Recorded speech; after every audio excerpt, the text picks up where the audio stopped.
বিসমিল্লাহির রহমানির রহিম। আসসালামু আলাইকুম প্রিয় শিক্ষার্থীরা, তোমরা সবাই অনেক অনেক ভালো আছো আশা করছি।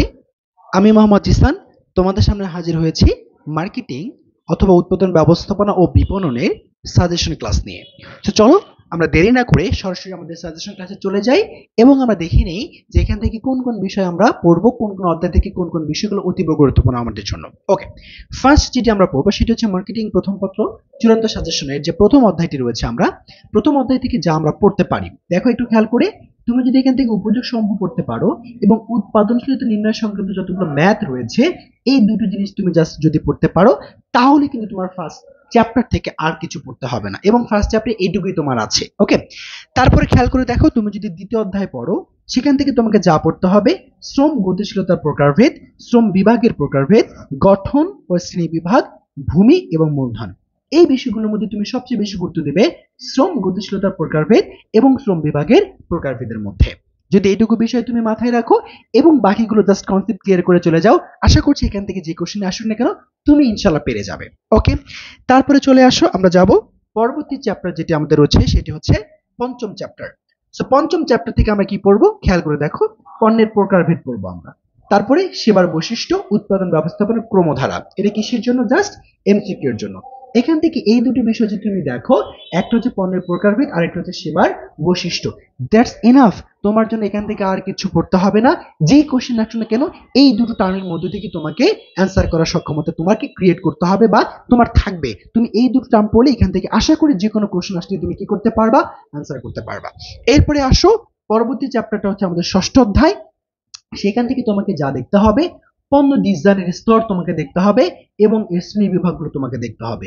শুধুমাত্র এই দুটো বিষয় যদি দেখো, ষষ্ঠ অধ্যায় থেকে তোমাকে আর কিছু টাচ করতে হবে না। যে কোনো কোশ্চেন আসে তুমি অ্যান্সার করতে পারবা ইনশাআল্লাহ। তারপরে একটু খেয়াল করে দেখি ভাইয়া, এখানে সপ্তম অধ্যায় রয়েছে, যা যা পড়তে হবে। এখান থেকে তোমাকে সবচেয়ে ইম্পর্টেন্ট যেটা পড়তে হবে, পণ্য উৎপাদনজনিত খরচ কেন আমাদের এখানে যে নিম্নমানের কারণগুলো আছে, অর্থাৎ নিম্নমানের পণ্য উৎপাদনজনিত খরচ সমূহ, এইটা তোমাকে মাস্ট বি দেখতে হবে। 100% বলছি ভাই, এখান থেকে কোশ্চেন চলে আসবে।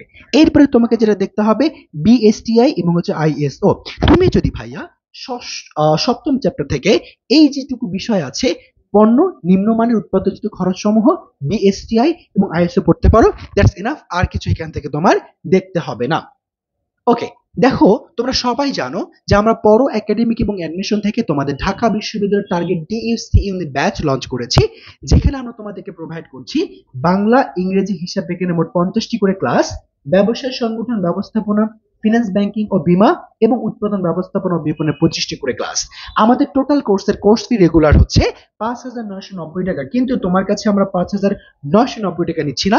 তুমি যদি 29শে জুনের মধ্যে আমাদের এখানে ভর্তি হতে পারো, তাহলে তোমার 50% স্যার অফার প্রাইস থাকছে 2,990 টাকা।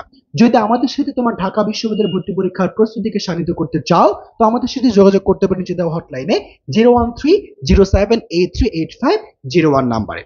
ওকে, তো চলো এবার আমরা কোথায় চলে যাই, আমরা চলে যাই হচ্ছে আমাদের দ্বিতীয় পত্রের যে সাজেশন, সেখান থেকে আমরা দেখবো যে কোন অধ্যায় থেকে অ্যাকচুয়ালি আমাদের কি কি পড়তে হবে। খেয়াল করে দেখো, দ্বিতীয় পত্রের প্রথম অধ্যায় তুমি যদি দেখো, সেখান থেকে তোমাকে ইতিহাসটা একটু দেখতে হবে এবং বিপণনের মৌলিক ধারণা। এখান থেকে তোমার সিকিউ 100% আসবে এবং এটা তোমাকে আমি দিয়েছি এমসিকিউ প্লাস সিকিউ বোথ দুটার জন্যই। ওকে, এখান থেকে সিকিউ 100%, এখানে এমসিকিউ প্লাস সিকিউ দুটোর জন্যই আসবে। সেই দুটো পত্র, এই দুটো পার্ট এই অধ্যায় থেকে দেখে ফেললে আর কিছু তোমাকে দেখতে হবে না এই চ্যাপ্টার থেকে।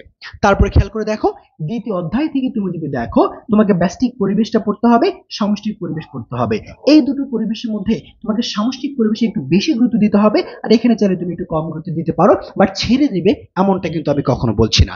দুটো একটু দেখে যাবে, আশা করছি দুটোর মধ্যে থেকে তুমি এই দ্বিতীয় অধ্যায় থেকে প্রশ্ন পেয়ে যাবে। ওকে, তারপরে দেখো আমরা যদি বলি, আমাদের থার্ড যে চ্যাপ্টারটি রয়েছে সেটি হচ্ছে তৃতীয় অধ্যায়। সেই তৃতীয় অধ্যায় থেকে আমরা যা যা পড়বো, সেটা হচ্ছে আমরা প্রমিতকরণকে অনেক গুরুত্ব দিয়ে পড়বো। কিসে? প্রমিতকরণ। তারপরে পর্যায়িতকরণ এবং হচ্ছে মোড়ক। তো তুমি এই তিনটার মধ্যে সবচেয়ে বেশি গুরুত্ব রাখবে পর্যায়িতকরণকে, তারপরে প্রমিতকরণ এবং সর্বশেষ হচ্ছে মোড়ক। তিনটা বিষয় যদি এই অধ্যায় থেকে তুমি দেখতে পারো, আশা করছি আর কিছু পড়তে হবে না তোমার এই আমাদের তৃতীয় অধ্যায় থেকে। এরপরে চলে যাই আমরা চতুর্থ নাম্বার চ্যাপ্টার থেকে তোমাকে কি কি পড়তে হবে? চতুর্থ নাম্বার চ্যাপ্টার যেটি আমাদের রয়েছে সেখান থেকে তোমাকে দেখতে হবে ভোক্তা বাজার সম্পর্কে। কি বাজার? ভোক্তা বাজার। তারপর শিল্প বাজার এবং ভোক্তা বাজার বিভক্তকরণের ভিত্তি। আমি যদি তোমাকে বলি আরো শর্ট করে, তুমি এখান থেকে শুধুমাত্র ভোক্তা বাজারটা দেখে যাবা এবং ভোক্তা বাজার বিভক্তিকরণের ভিত্তিটা দেখে যাবা। এখান থেকে তোমাকে আর কিছু দেখতে হবে না। এই জায়গা ভোক্তা সম্পর্কিত যে জায়গাটুকু আছে এখান থেকে প্রতি বছর আমাদের কোশ্চেন হয়ে থাকে। সো কোনো চিন্তা না করে জাস্ট এইটুকু পড়ে যাবে অধ্যায় থেকে, ইনশাল্লাহ তুমি একটি সৃজনশীল কমন এখান থেকে পেয়ে গেছো অলরেডি। তারপরে আসো পঞ্চম যে অধ্যায়টি রয়েছে, পণ্যের শ্রেণীবিভাগ তুমি পড়বা, পণ্যের মূল্য তুমি পড়বা এবং পণ্যের জীবনচক্র পড়বা। আরো স্পেসিফিকলি যদি বলি, পণ্যের শ্রেণীবিভাগ মাস্ট বি ইম্পর্টেন্ট, পণ্যের জীবনচক্র তোমাকে মাস্ট বি ইম্পর্টেন্ট নিয়ে পড়তে হবে। শ্রেণীবিভাগ কিন্তু তোমার প্রতি বছর এখান থেকে কোশ্চেন আসবে। তো তুমি যদি বলো ভাই এটা 1000% আমি তোমাকে কমন দিতে পারি, এখান থেকে একটা কোশ্চেন আসবে, পাশাপাশি এই দুই তোমাকে দেখতে হবে। শ্রেণীবিভাগ পড়লে এবং জীবনচক্র পড়লে এই চ্যাপ্টার থেকে যত কোশ্চেন আসুক তুমি ইনশাল্লাহ কি করতে পারবা? আনসার করতে পারবা। তারপরে চলে যাই আমরা অষ্টম যে চ্যাপ্টারটি আমাদের রয়েছে, সে অষ্টম চ্যাপ্টারে আমাদের জন্য কি রয়েছে। অষ্টম চ্যাপ্টার যেটি আমাদের জন্য রয়েছে সেটি হচ্ছে তোমাকে পড়তে হবে বিক্রয়ের আমাদের প্রচারের বিভিন্ন পন্থা যেগুলো রয়েছে সেগুলো এবং বিজ্ঞাপনের ব্যবহৃত মাধ্যম যেগুলো আছে।